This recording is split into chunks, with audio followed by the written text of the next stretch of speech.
welcome to Cybertopia cast interviews. Today we're talking to Rev, who played as Juli in Cybertopia Season 1. Rev, why don't you introduce yourself and tell us a bit about Juli? Hi, I'm Rev. I write games for Thought Punks and stuff like that. Juli is a mad scientist punk rocker character, and I like playing around with sort of paradoxical character concepts, and so for him, while he was very punk rock and completely mad science about things, he was also an extremely devout company loyalist. Yeah, it's a wild combo, right? Anarchist but corpo. Just because that was sort of the world he lived in, you know, the fish doesn't see the water. Yeah. But, you know, sometimes fish tanks break, I can guess. Yeah, I love Juli. There's such a foil to a bunch of the other characters in the cast, right? There's no one else that's kind of a sciencey sort of person. We've got android people, we've got some brawler kind of people and test subjects, but there's no one else that is a science person. Yeah, I didn't even think about that, but really, like, they were the science person. What I really liked about the contrast with the other characters is it wasn't a conflict contrast, it was very much complementary. Mm-hmm. When I would come up with these wild ideas, sometimes we would have little arguments and stuff, but just when it comes to like breaching boundaries of ethics and science, you know, people didn't generally have an issue with that. Yeah, there was definitely some, like you say, not conflicts, but like big contrasts between your playstyle and the other players out there. And it filled gaps, but it also created drama. Like some of the stuff that you went through, particularly in Tower of Darkness, and it was all spooky and weird, which is perfect for a mad scientist. Just the way you handled it compared to the way that Smart Coolman or Tim's handled it. The differences there were so marked, but interesting, and they produced a really fun story, I think. Oh, absolutely. And part of what was fun was how there was a lot of conflict with worldviews. I have to say, everybody in my team, as much as Juli had a very distinct concept and worldview, so did everyone else. And I have to give credit to them because Juli in a vacuum doesn't quite work, but Juli with a bunch of other strong personalities that still want to work together creates a lot of interesting opportunities. Yeah. And I think the particular missions that Juli went on as well really suited them. The first one, Greenhouse of Error, it's a weird... There's a tech problem. Yeah, but also like the whole scene was this weird biological facility kind of thing, right? Yeah, the whole thing itself was a mad science laboratory, essentially. Yeah, exactly. And you could kind of get the sense of like a kid in the candy shop kind of vibe. Oh, there's cool stuff around me. But also very restrained in that this is company property. Very, very loyal company person there. And that was one of the things that I think set up a lot of the tension that was felt in that first mission that you did, particularly between you and Sayan, who wanted to eat the company property. And you're like, no, you cannot do that. You have to get approval for that sort of thing. Mm-hmm. Absolutely. Your reactions to what had happened in that first session, because that was a wild session. The dice were all over the place. Very swingy. It was incredible. But then when we came into your second session where you did the mission for Tower of Darkness, and you were like, Amazing Corp gave me my super athleticism, and you were super happy about that. Being able to bring across those sorts of, I guess, emotions from what had developed previously, that instant character development from all of that madness that happened in that first mission, that was really cool to have happen in such a short space of time, because generally Cybertopia is quite a slow progressing system. You have to get free learnings in something to turn it into a skill. But because you guys were getting nat 1s and nat 20s all over the place in that first session, I think everyone came out with quite a lot out of that. Oh, yeah, and there were definitely, I remember the downfalls definitely came up in later sessions. There were people who hit those ones. Yep. But that was great. Those rolls in the greenhouse mission, right, where I think you hit 2 nat 1s on running or something associated with that, right? And so you were practically winded, just kind of wheezing, walking down those corridors. And then suddenly nat 20, and you're in, and just zipping all over the place. Yeah, that was just like, oh, that's when the nanobots kicked in. Yeah, Oh man, and it's such a funny skill for a mad scientist to develop. Oh, you're a nerd, but now you're a fast nerd. Right? Part of what I liked in general was just how we grew together through the sessions. Like, by the time we get to the conclusion of the season, we're all very familiar with each other. Yeah. Even though it was only 3 sessions, I think there was a lot of bonding that happened. Yeah. Yeah, that trauma bonding will do some good. Yeah, that's it, isn't it? Some quick gluing. But what I thought was interesting to me was how we were all talking about different ways that we all wanted to go out with each other after the end of the season and be like, oh yeah, we're going to help you with that. We're going to help you with that. And it was a very fun arc. Yeah, for sure. To play through, but also especially to look back on and watch the plays. And also watching the other missions and understanding the grander context that it was all happening in just kind of adds different wrinkles to the choices that we made. Do you have any favorite moments of Juli's from your sessions that you did? I honestly don't have one that really particularly stands out. I really just enjoyed playing a lot. I think some of my favorite moments were my interactions with the other players. You see, I've definitely got a favorite Juli moment, and it's in Tower of Darkness, where you're talking to the scared person on the other side of a door, and you're trying to calm them down. You say, don't worry, we're flesh people. Yeah. Just trying to emphasize that we're real flesh and blood people, like a normal human being would do. Just that phrasing, it cracks me up every time I think about it. It's hilarious. I love that because to me, that's a small moment, but that is a great moment because it really does reflect. Because Juli was highly sociable. They're a very, very sociable person in a lot of ways, but not necessarily capable social. Right. And I love that moment because it really encapsulates my entire bubble as nothing but mad science missions, and the hour of free time I get a week is spent blitzed at the club. So I don't have socialization like a normal person. I mean well. I really do. And I mean, to Juli, that is a completely normal phrase to say. It's just, that's not weird. Why is everyone looking at me? I mean, that's how I would report it on the radio, and they would totally understand me. If I called in and said nothing but flesh people here, everyone would understand. Yeah. Yeah, to be fair, there are non-flesh people in the world. There's androids and cyborgs and stuff. They exist. We're just here to help.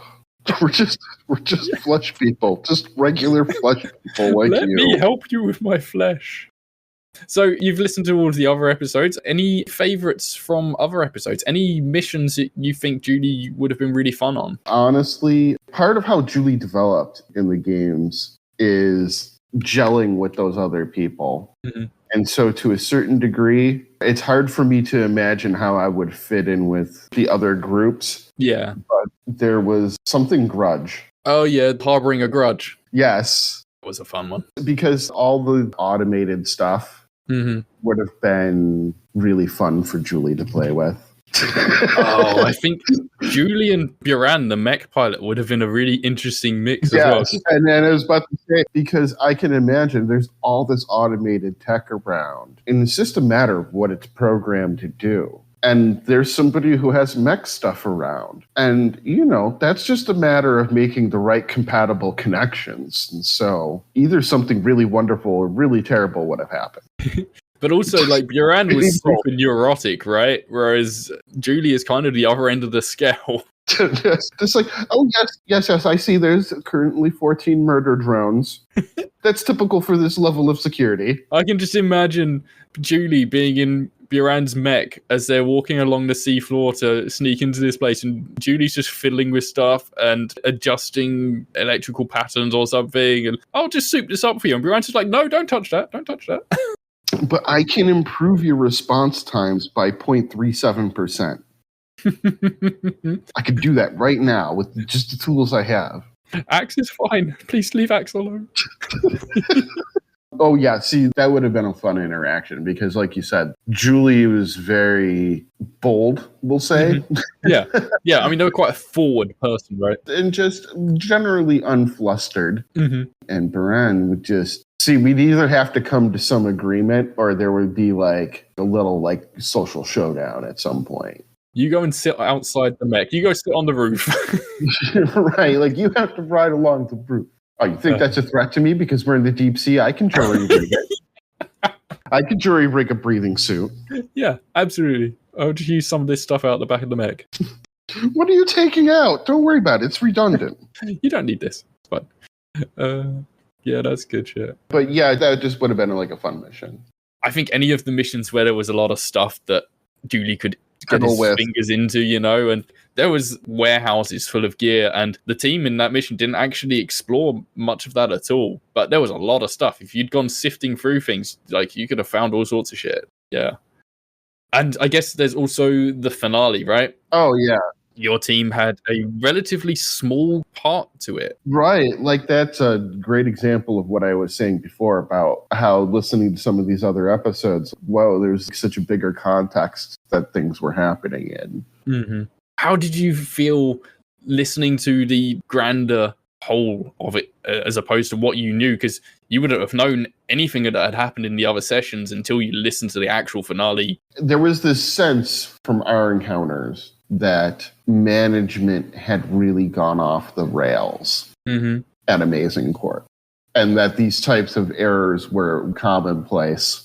And we were pretty well insulated from it, even though we were the fixers, the troubleshooters, you know what I mean? Yeah. Because when you think of the world being as large as it is, you know, it's like, you know, this megacity or whatever is 500 million people or something like that, or 100 million people even. We're a small team. Even if we get sent out once a month, every month, like 12 times a year, you're still talking an incidence rate of what, 1 in a million people or something, 1 in 100,000. These are just normal system errors. Or that's Juli's perspective, taking that sort of technical look at it. But then there were disruptions in our supervision, in our chain of command, so to speak. Yeah. And then also the overall increasing sense of things are spiraling out of control, socially and technologically. You felt that during the play, but it didn't really click the scope and scale of it until listening to other teams in their little bubbles going through that same sort of progressive arc of things. Okay, first this is a weird issue, and then that weird issue transitions into glimpses at bigger issues that are happening internally and externally. Yeah. And I think particularly for your team, you had probably the least context of anybody of the other teams that went in, because one of the other teams was clearly shepherding the bomb robots. The other team was going in and killing the big bads, and the other team was down on the ground with all of the entourage. So you guys were kind of on the outside. You were on the top of the building.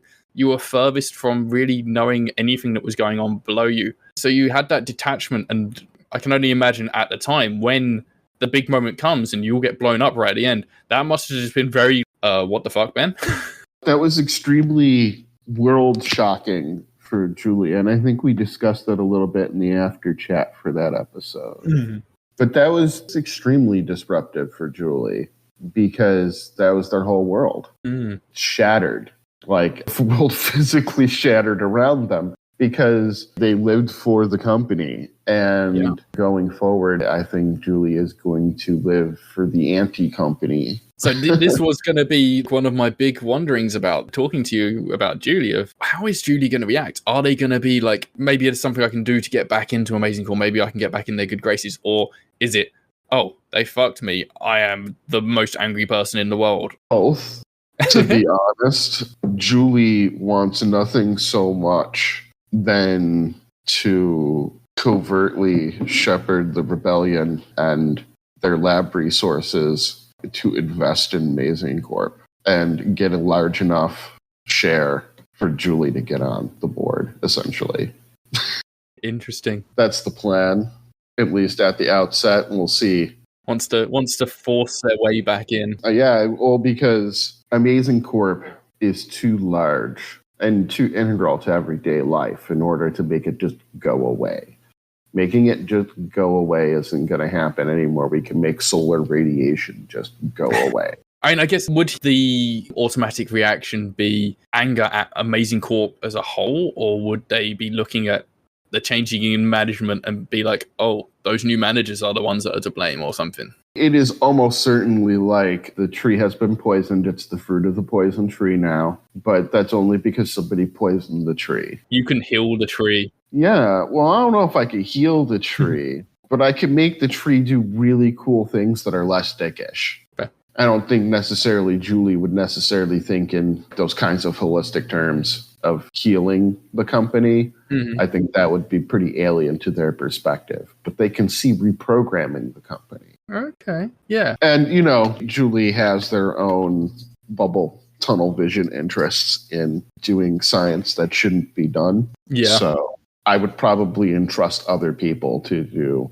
90% of the company stuff. Mm-hmm. Just let me have my mad science division, and then you guys try to make the company fuck less people, and we'll all be good. What do you think Juli's kind of immediate route is going to be going into the world now? Like, they've been cut loose from Amazing Corp at the moment.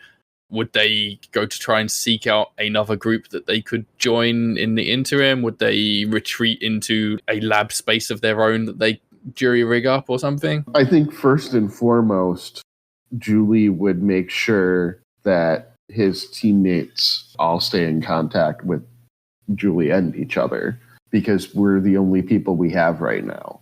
Mm. You know, theoretically, there's other people, but there's a lot of theories, and we need to test them before we can say they're real. But we know for a fact that we can be here for each other. You don't know exactly who you can trust out in the world, but you know, right? Like you said, you trauma bonded with these people. And you had a really nice line in the finale there as well. I'm going to save my friend. This is my friend now. And I think it was when Cyan had the drone that he was eating, and you realized there was a bomb on it. And you got a really amazing role on that to save him. And you're like, okay, yeah, this is a firm friendship now. You know? No, and that's exactly it. So I think the subject needs to, like, as much as the rest of us are unsocialized, man, we need to help out subject with. Yeah, Subject 5 was a very interesting character. Yeah. That naivete about the world. We gotta get you exposed and a little bit understanding of what's going on. For your good and for our good. Yeah. Because we're in a bad situation. And then I think we have a propaganda channel with us. Mm-hmm. And between us, we can scavenge and stuff pretty good. So I think just setting up a base for us, that also happens to have a science lab for me, because it's useful for all of us too. And I'm sure you can find the stuff to put one together. And then focusing on the dark web propaganda channels and seeing what connections we can make. And at least at first being a little, it's going to depend on what my friends think. But Juli would be a little mercenary about it at first and just be like, hey, we can make you PSYOP videos and we can fix up your gear and upgrade your gear and stuff. Yeah, and I mean, you've got quite a few techie people in the group, and there's spy type people and stuff. So yeah, there's plenty of opportunity to do that sort of thing, I think. And so I think that's what Juli will try to convince the group to do. But Juli, as much as there's the tunnel vision and the obsessions and stuff, I think, again, with the trauma bonding and the friendship, it's going to be like a group decision. Yeah. But I feel like that's a kind of a direction that everybody would be amenable to, is let's get a little more attached to the world. Let's make ourselves a safe base and make ourselves a little money and make some connections and then figure out what to do. Yeah, be strategic about it rather than just getting angry and charging straight into Amazing Corp and knocking on the front door sort of thing. No, I know way too many company schematics. I know what they have. I know we got to go prepared, but also just survive at first. I mean, I think our first goal is survival.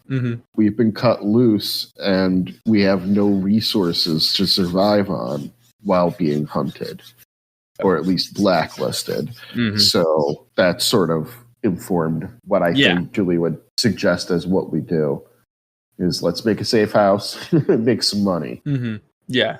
I mean, like you said, you've got to kind of regroup and find yourselves and figure out how to live first, and then you figure out your next steps from there. And then I got to figure out, are we going to have like a democratic thing? Or am I going to make some algorithm or something that tells us what missions we need to go on? Because I don't know what to do. I think that's going to be a big realization for Juli, is Juli doesn't know what to do without somebody telling them. Yeah. Like doing fun little science projects is one thing, but trying to decide what missions to do and what has strategic value and all of that is that's just a whole different thing.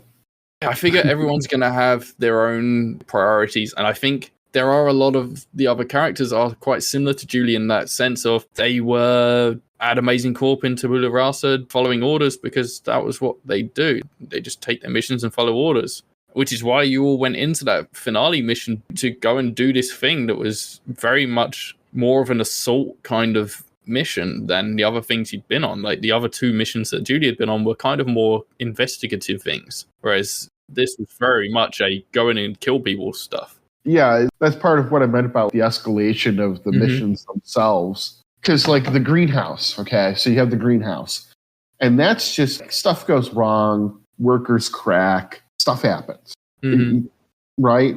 Okay, can brush that off. But then you get to the Tower of Darkness, and then it's like, this is suggestive of a bigger endemic problem. This big of a tower block shouldn't have these kinds of problems. Yeah. If that makes sense. Yeah, and I mean, it's the first kind of hint of Amazing Corp is not really looking after the world as much as they might profess. Right. And just also the suggestion of that it was a long-running issue, that this had been an ongoing problem. Like, that's not just, like I said, the greenhouse, okay, that's whatever, stuff happens. Oh, we get to the tower, and it's like, yeah, something's not right. And then we get to the finale, and we're just being thugs, essentially. Yeah. Company assets are just being used as thugs. Of course, you just obey in the moment. You got some questions, but you push through it. But in the aftermath, it's like, so it should have been obvious. Well, why aren't you using the military or the police then? Yeah. Why aren't you using one of the mercenary outfits that you could just pay for you a trivial amount of money to? Yeah, I mean, it's the sort of thing you think of in hindsight, right? Are these the sorts of questions that Juli would want to follow up, find out more about in season 2? Is there other stuff that you'd want to investigate? Oh, well, Juli has a burning need to know why the company, as the company, discarded such loyal and useful assets. And also, who made that decision? Some manager somewhere, even if they're the scapegoat, doesn't matter. They signed off on it. Juli wants to know who that manager is so badly. I think that is the personal direct vengeance part. Like you were saying, like it's kind of hard to make that direct assault to get something as large as the company. But if it's an individual manager, they live somewhere, they have hobbies, they have routine. I get you. Yeah. And I don't even want to kill the manager, to be honest. Like Juli, as much as that would be viscerally satisfying for Juli is too much of a thinking person to be satisfied by... Is it that they want to know why? He wants to know why. Wants to know why so badly. Because from Juli's perspective, the company is as close to mother and father as Juli perceives of their psychology. Yeah. Yeah, I mean, like you said, it's a whole world. If you live on a farm and your mom and dad send you out with a machete to go kill some wolves, and then they start shooting at you and yelling to everybody that you're the one who is murdering all the sheep, you got some questions about why.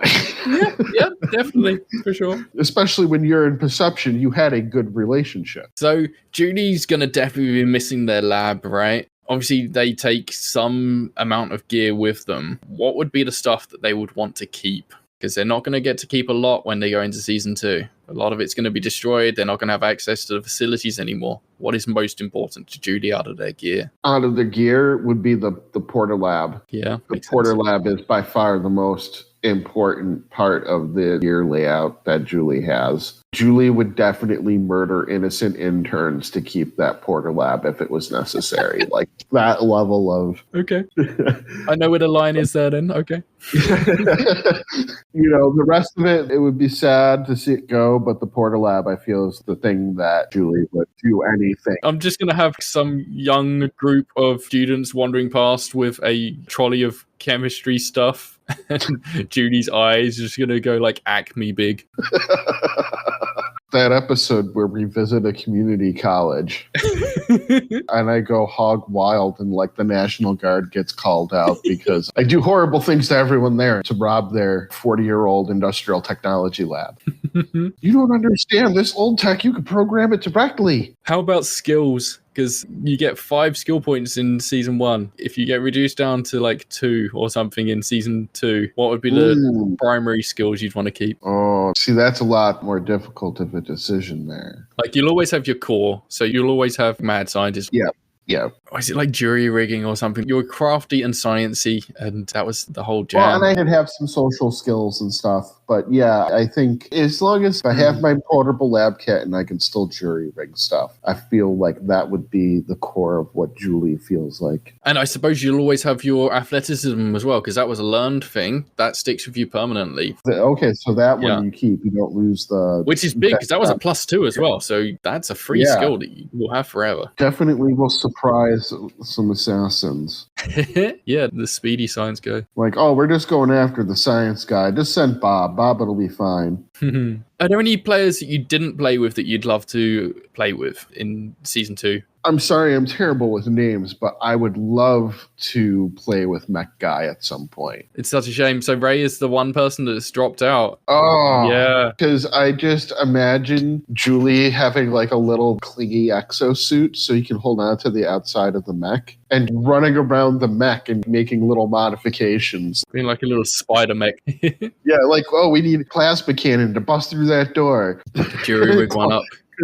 Climbing around on the mech. Well, I mean, maybe there's a possibility there of recovering the mech and doing stuff with the mech, even though it no longer has a pilot. Maybe there's potential there to have your own. It no longer has a pilot, but we have a test subject. Which means we do have a pilot. And Nox has the dog drone thing. I'm sure there's something you could do there. Yeah, there's possibilities. Ooh, what if we could reconfigure the mech parts into a dog shape and then transplant the dog drone brain into the mech? Yeah, man, this could happen. And then we could use the dog drone parts and make it a little bigger to make an exosuit for subjects, so it could be like a headmaster. Yeah, I don't know if you're familiar with Transformers, but... Yeah, that could be cool. I'm so into the mech side of things. The way it works out in season 1 definitely proves that mechs can be a not completely unbalanced thing in this system. So I will find some way or another to get mechs involved, and I am really looking forward to that. And I mean, everything in season 2 I'm looking forward to. So the scale and bounds of the system keep things... Somebody commented to me when I was running Overgrown, which is the same system, for those who don't know, that it would be a great superhero system because everybody could take all the different skills they want to, like web slinging or super strength or whatever, but they would all be like relatively balanced because of the way the system works things out with the pluses and minuses and stuff. Yeah, absolutely. And actually talking about that, I've been talking about for a long time doing an SRD of the system so that we can have things like the super system, and Valerie's got a communist version of Cybertopia. And yeah, I want to do that maybe this year. There's so many things I'd like to do. Yeah. I understand the endless projects thing.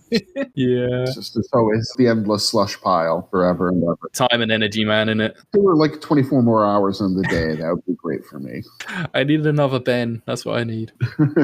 So, yeah, speaking of other work, why don't you tell us a bit about what you do outside of Cybertopia? Well, I write and develop games for Thought Punks, and our big flagship is the Motif Story Engine, which actually isn't the game into itself. It's a dice oracle system that lets you run low prep or solo games. You could play Vampire using Motif Story Engine to play by yourself, or to play with just a few people and have no direct storyteller, just have the dice that you ask questions. Yeah, I used it actually. I did a small recording of me solo playing No Angels Live Here. Yes, No Angels Live Here, yes. Yeah. It's really great. It's really handy. I just did it solo and it worked great. Kind of tells its own story. And then, there's a lot of Motif games like No Angels Live Here that use the same dice system as the actual game system.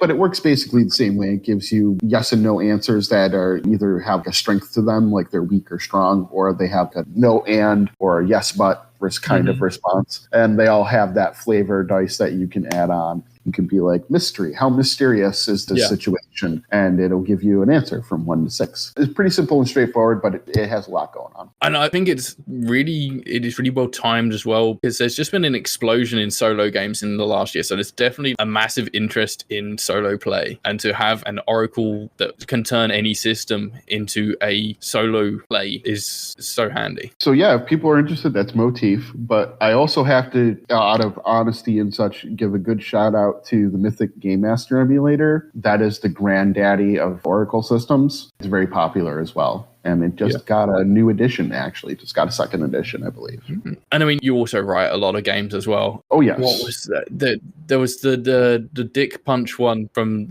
a few months ago, right? Dick Punch Every Suit. That's the one. Yes, everybody loves that one. The cover art is just hilarious. Every time I see it pop up on the Twitter feed, just a person with a boxing glove punching someone in the dick. It's like, yep. Perfect. I was going to just mention that. That was actually just pure luck. I was just looking through different stock art resources, and I found this piece of stock art that had this businesswoman punching this guy right in the dick. That is something that existed before the game. Wow. That was, believe it or not, stock art that I just put through some filters to give it that sort of drawn, stylized quality. That's hilarious. And that's really what I do for almost all the art that I have is I just do bashing. I find public domain and stock art and run it through filters. And yeah, I mean, that's exactly what I did with all the art in Cybertopia. So yeah. But no, that cover was just a stroke of pure luck and genius. Amazing. Like, here I am looking for maybe somebody like business casual in a fighting pose or something like that. Mm-hmm. And I just found that image of a literal dick punch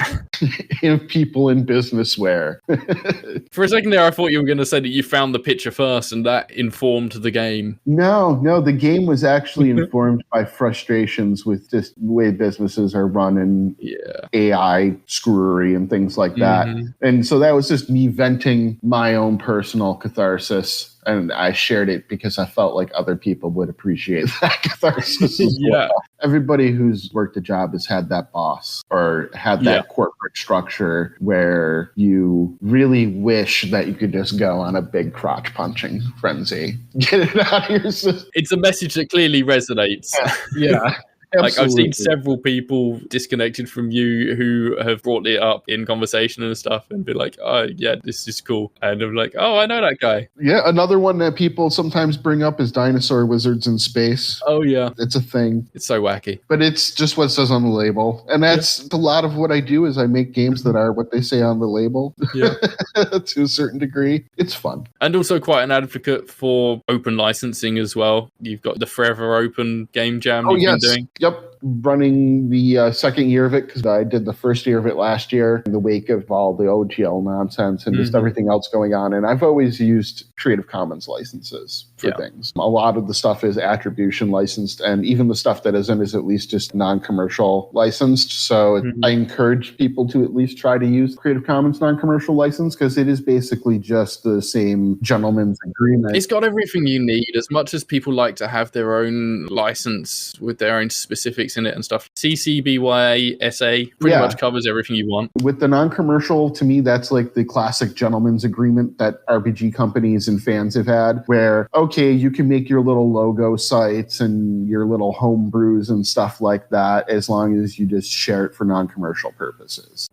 Yeah, like if and when I make the SRD, I'll be definitely going down that route. So, like I encourage at least that because that's just sort of the norm for us in the role-playing game niche. It's very normal at the most restrictive to be like, well, you can only make fan sites for non-commercial purposes and homebrews and stuff like that. Long ago are the days when White Wolf was threatening people and TSR was suing people.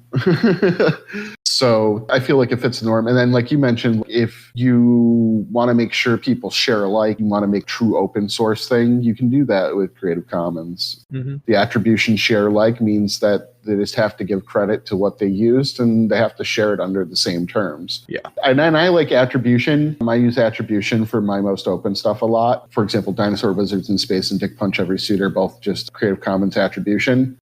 There's not even a requirement that somebody shares alike. It's just they just have to give credit. And I chose that for my own purposes just to make them as open as possible. Yeah. And I view that more as like most licenses are an assertion of ownership, like a non-commercial license, or even like like a share-alike license has a certain claim of ownership or stronger stewardship claim. And I just look at the most open one. The plain attribution is sort of like stewardship. I am just putting this out into the commons with no real restrictions beyond saying, hey, you should mention where you got this.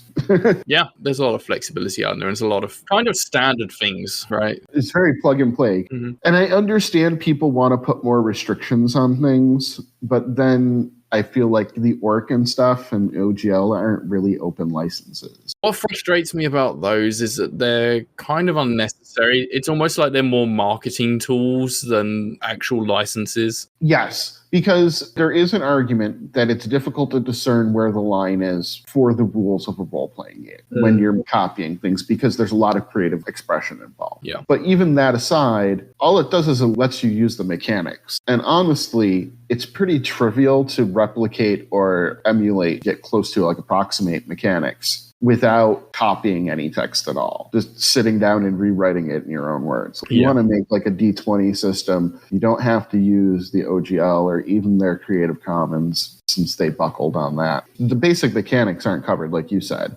So it's redundant, and then it excludes all of the unique stuff. Yeah. Is what gets me about the license, is that you've got a Forgotten Realms book that's technically got an OGL license attached to it. And really what it covers is 3 spells and a prestige class, we'll say. Yeah. It covers 3 spells and a subclass, and everything else is not included in the OGL because that's product identity. And that's, to me, more confusing. People act like Creative Commons is so confusing, but to me, that's way more confusing than the text of this. And there's a very clear website that's pretty well laid out. If you want to find out anything about it, it's really simple. And then the thing with Creative Commons licenses is it's very explicit in the FAQ and everything. If you want to be like, only the text of this book is released under Creative Commons attribution, because you're using some licensed art, we'll say. Yeah. That's a thing you can do. You can just say, the text of this book. Or you can say everything in this book except the lore chapters, if you're trying to protect your particular world IP. Yeah. You can say everything but the lore chapters is Creative Commons licensed. And you don't need an OGL with its complexities and exclusions to do that. So have you got any other work on the go at the moment? Anything coming out soon? Well, right now I am working on a game that is a hack of Dick Punch Every Suit, like we talked about earlier. It's called Kill the Candy King. Oh, yeah, I've seen you. Yeah. So somebody gave me some support and made a request for me to run a game, like a Dick Punch Every Suit game, but it was Oompa Loompas. And I said, sure. And so for that first session, I made some minor changes and it was super fun. And then just for fun, we decided to play again. But that time was actually basically the first draft of a new game. And then I ran it a couple more times. I mentioned it on Twitter and Blue Sky and stuff. And people were like, oh my God, I would play that. I would back that. And I was like, okay, so I'm running a crowdfunder right at this moment as we're recording. And yeah.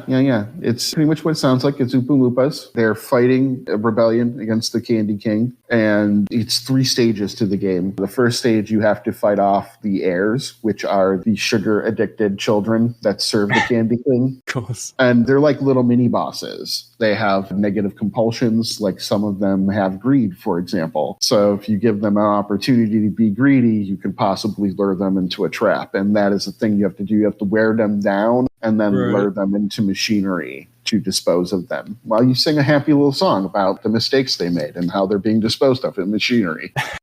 And then the second stage, you have to fight gears, which are like the contraptions of the Candy King. So there's different sets of them that I pick and choose from, and that people will be able to in the book as well. But things like a mech suit, like the automated security kind of stuff. Yeah, like a giant lollipop mecha spider.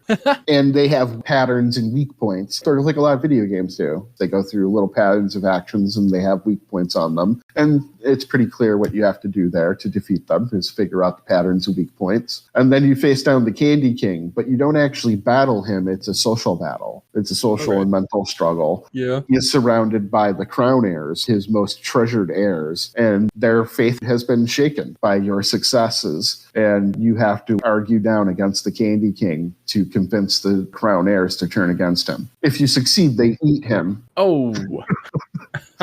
Wow. Okay, yeah, makes sense. Candy King, sure. Yeah, and so that's the arc of Kill the Candy King. It's a pretty straightforward game, but it's a lot of fun. Playtesters have had so much fun with it, and I'm working on the actual release version right now. Awesome. Where do you get your ideas from, dude? They're all over the place. Like Dinosaur Wizards in Space, Candy King, Never Stop Smiling is pretty weird. If I had to attribute it to anything, I have to attribute it to a neurological condition that I experienced, to be honest. It's called low latent inhibition. Latent inhibition is when you tune out stimuli around you. Like if there's a constant noise, you stop hearing it over time. If there's a constant smell, you stop smelling it over time. Okay. I don't really experience that. I constantly experience all the stimuli around me, like things in my peripheral get to me. And that's actually highly associated with creativity. Oh, right. And so I think it's just that my brain processes all this input all the time. And I just constantly have 4 or 5 thought streams going on, just random things, and everything's like a little story to me.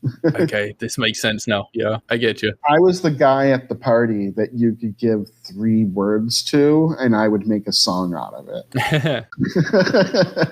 So yeah, that's just sort of where that comes from. It's just I always have these constant churn of random ideas, and sometimes some of them just sort of click. But Kill the Candy King, I have to give credit to Anonymous Platypus, as they prefer to be referred to, and they're credited in a couple books that way. I think I've seen that person in my Google Docs before. But they cost me a few bucks and made a request for a game table, essentially. Mm-hmm. And I was like, all right, we can do that. And so they were the one who came up with the idea of the Oompa Loompas, of it being dick punched every soup but Oompa Loompas. And it just sort of worked out so well. What a funny request. That's amazing. So, bringing things back around to Cybertopia. Yes. We've talked a bunch about what you'd like to see kind of happen in Season 2, your thoughts on Season 1. One thing that I'd never covered previously was, where did Juli come from?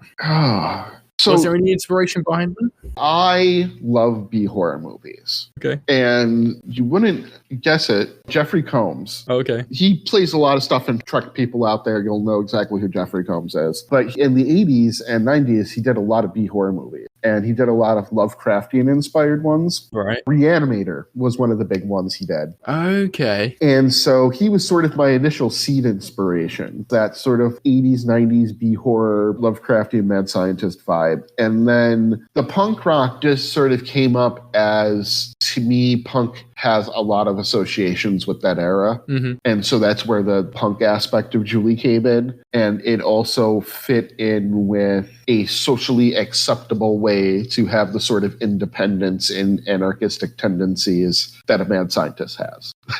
nicely balances out the introversion that you'd often see in those kind of mad sciencey kind of characters, right? Right, exactly. And just also just adds a little bit of flavor. It fits with the time period. And like I said, just I needed some way to be social. Yeah. Or to imagine Juli being social. Mm-hmm. And then the company loyalty thing actually came up as, how am I going to make this workable? Mm-hmm. Because a mad scientist anarcho-punk is exactly fit into Amazing Corp super well. I suppose it's one of those things of, Amazing Corp owns the world. Basically, Amazing Corp is everywhere, so you can't avoid. Mm-hmm. So being part of that system isn't a unusual thing. Like, it's just inevitable. So like I said, I visualized it like a fish doesn't realize they're in water. Mm-hmm. Sort of, that analogy. Like, the loyalty just came out of that bubble world. And in fairness, Amazing Corp did allow Juli to do all sorts of weird shit, right? Like, gave them the opportunities and resources to do their experiments and whatnot. Yeah, I was about to say, listen, you let me do all the experiments I wanted. You even offered me bonus subjects at times. And then in my free time, you let me go out, get smashed, and have my good times. You let me have my personal time. You let me have my mad science. I don't really know what else to ask for. Do you think that Juli thought that the people he was sent out with were for him playthings? Would they have looked at Subject 5 and been like, oh, this is another toy for me? Basically, I mean, if you look back at that first episode, Juli was simultaneously both very, very uptight about company stuff, mm-hmm. and also very playfully curious about the people that were assigned to the team. Yeah. Not like a personal concern very much way. Mm-hmm. I think I even referred to one of them as company property. Like, yeah. when I expressed concern. What would otherwise be expressed as concern? Yeah. And so I think that was very reflective of that initial concept and that initial mindset. Like you said, yeah, they're sort of more playthings or curiosities. Whatever, I'm probably never going to see you again. Maybe I'll see you around the office or something. Yeah, they're just the furniture. And, if I messed you up real bad, oops. And the company's never really punished me for messing people up real bad when I've made, they understand that science is trial and error. And when you do trial, there's a lot of error. Just the way of things. But yeah, it's interesting how that viewpoint changed over time to getting to the very end where I'm like, no, these are my friends. These are the only people I can rely on. And especially with Cyan, because Cyan was in that first mission and was in the last mission. And yeah, you definitely butted heads with Cyan in the first mission, but then you literally call Cyan your friend in the end of the last mission. So yeah. There wasn't really much in the way of character arcs in season 1, but you still managed to have that character development there. And hopefully we get to see a lot more of that in season 2. Yeah, there wasn't like a lot of breathing room for us to sort of have that personal expression. But yeah, I mean, that also is, I think, what created that sense of trauma bonding. We didn't have breathing space. We just went on one mission, we went on another mission, and then we went on another mission. And it was just this escalation of circumstances that for all of us were beyond the paradigm that we lived in. Cool. Well, I think we've covered a decent amount here. I'm really interested to see what happens next with Juli when they get out into the real world and what they do and what they seek out and that sort of thing. So yeah, so like in my head, from the general people in the world perspective, I imagine Juli being almost depending. It's either going to be like I'm sort of like a semi-mythical figure, like in a positive way. Oh yeah, that's Dr. Juli. Dr. Juli can fix up anything and anyone. Dr. Juli and their team can fix up anything and anyone. Hooray. Or sort of Hellraiser-ish vibes. Like, we don't go by that part of the industrial park. Weird stuff happens over there. If you really need something really bad, you can get it probably. It's a desperation call. That's the Beetlejuice. Yeah. And I don't think it's either or. I think it's going to be more what social sphere those people are part of. I think for people who are more towards the rebellion or the anti-corporate side, it'll probably be more of that semi-mythical, more positive, because that's how people do things when they perceive you to be on their side. You tend to get positive attributes. But I think for the average people, for the people who actually live in the adjacent neighborhoods and stuff, it's going to be sort of that Hellraiser-y vibe. That Beetlejuice vibe. Like, you can get something from him, but you don't want to. Yeah, I'm really looking forward to seeing Juli. We saw them do like some jury rigging and some sciencey stuff, but what I'm really looking forward to seeing is them doing some weird science on people and really leaning into that in season 2. And I think there's definitely a space for that within the team, so that's going to be really cool to see. Juli's already figured out the ethical path forward for an experimentation. If they're bad guys, of course, we have a complex and deeply thought out decision process for who's the bad guys, which is who do we collectively agree are the bad guys?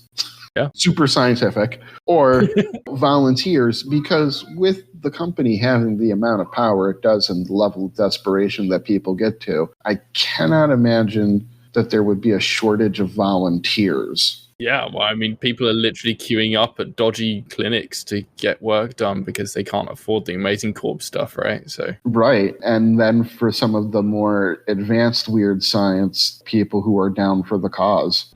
Like, this might kill you, this might horribly warp you forever, or this might turn you into a super soldier. Let's find out.